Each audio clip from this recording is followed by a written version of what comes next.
നമസ്കാരം. Big boss Malayalam season 6 ഇപ്പോൾ നടക്കുന്നത്. ബിഗ് ബോസിൽ ഒരു സൈഡിൽ കണ്ണീർ സീരിയൽ, ഒരു സൈഡിൽ കോമഡി ഷോ. പറയാൻ കാര്യം, ഇന്നലെ ബിഗ് ബോസ് വിളിച്ച് ജാസ്മിൻ്റെ അവർ അച്ഛനെയും കൊണ്ട് സംസാരിപ്പിച്ചതിന് ശേഷം അത് കാര്യം മനസ്സിലാക്കേണ്ടത്, ജാസ്മിനോട് രഹസ്യങ്ങളൊന്നും അച്ഛൻ പറഞ്ഞിട്ടില്ല, വെളിയിൽ എന്താ നടക്കുന്നതെന്നൊന്നും. അതിനുശേഷം ജാസ്മിൻ അവിടെ വന്നിട്ട് കാണിക്കുന്ന ഡ്രാമ ഉണ്ടല്ലോ, പക്ക ഡ്രാമയാണ് ജാസ്മിൻ കാണിക്കുന്നത്. എല്ലാവരും വിചാരിച്ചുകൊണ്ടിരിക്കും കരയുമ്പോഴത്തേക്ക് അയ്യോ കൊച്ചിനായിട്ട് ഇങ്ങനെ കരയിക്കുന്നേ ഇങ്ങനെയാണേന്ന്.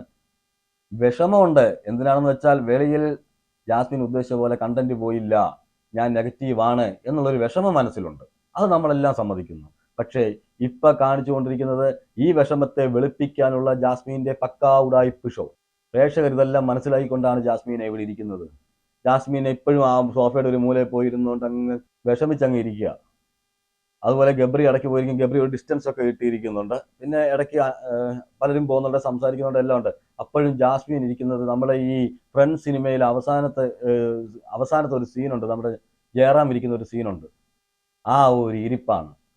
സങ്കടപ്പെട്ടിരിക്കുന്ന സമയത്തും ജാസ്മിൻ പല കാര്യങ്ങളും ഡയറക്റ്റായിട്ട് പ്രേക്ഷകരിലേക്ക് എത്തിക്കാൻ ശ്രമിക്കുന്നുണ്ട്. വേറൊന്നുമല്ല, പ്രേക്ഷകർ എന്നെ തെറ്റിദ്ധരിച്ചു, ഞാൻ അങ്ങനെയൊന്നും ഉദ്ദേശിച്ചല്ല ഇതൊന്നും ചെയ്തത്, ഇങ്ങനെ ചെയ്യാൻ പാടില്ലേ, കയ്യിൽ ഉമ്മ കൊടുത്താൽ എന്താ കുഴപ്പം, കൂടെ ഒരു ബെഡിൽ കിടന്നാൽ എന്താ കുഴപ്പം, കെട്ടിപ്പിടിച്ചാൽ എന്താ കുഴപ്പം, ഞങ്ങൾക്ക് കുഴപ്പമൊന്നുമില്ല, നിങ്ങൾക്ക് വേണ്ട.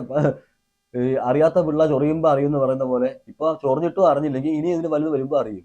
കെട്ടിപ്പിടിക്കുന്നതിന് ആരും ഒന്നും പറയുന്നില്ല, ഹഗ് ചെയ്യുന്നതിന് ആരും ഒന്നും പറയുന്നില്ല. അത് ഹഗ് ചെയ്യുന്നതിനും ഉമ്മ വയ്ക്കുന്നതിനും എല്ലാം അതിൻ്റെതായ ഒരു സിറ്റുവേഷൻ ഉണ്ട്. ഇപ്പൊ ഒരാൾ ഒരു കളി ജയിച്ചു, ഒരു ഗെയിം ജയിച്ചു, ഒരു ടാസ്ക് ജയിച്ചു, ഓടി വന്ന് എല്ലാവരും കെട്ടിപ്പിടിക്കും. അത് സ്വാഭാവികം. ഒരാൾ രണ്ട് മൂന്ന് പേരിരിക്കുന്നു, അപ്പൊ രണ്ടുപേരും ഒരു ബെഡിൽ ഒരുമിച്ചിരുന്ന് സംസാരിക്കുന്നു, അല്ലെങ്കിൽ കിടന്നുകൊണ്ട് സംസാരിക്കുന്നു, ഒരു പ്രശ്നവുമില്ല, ആരും ഇവിടെ കുറ്റമൊന്നും പറയുന്നില്ല. പക്ഷെ സിറ്റുവേഷൻസ് നമുക്കൊരു പ്രശ്നമാണ്.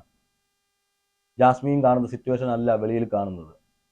ജാസ്മിൻ കുറച്ച് ദിവസം മുന്നേ പറഞ്ഞിരുന്നല്ലോ, എനിക്ക് പബ്ലിക്കിനെ ഒന്നും എനിക്കൊരു വിഷയമേ അല്ലെന്ന് പറഞ്ഞല്ലോ, പ്രേക്ഷകർ എന്ത് പറഞ്ഞാലും എനിക്കൊന്നുമില്ല എന്ന് പറഞ്ഞ ജാസ്മിൻ ഇപ്പൊ എന്തിനാ കിടന്ന് ഈ ഷോ കാണിക്കുന്നത്, എന്തിനാ ഇങ്ങനെ കിടന്ന് ഈ കരയുന്നത്?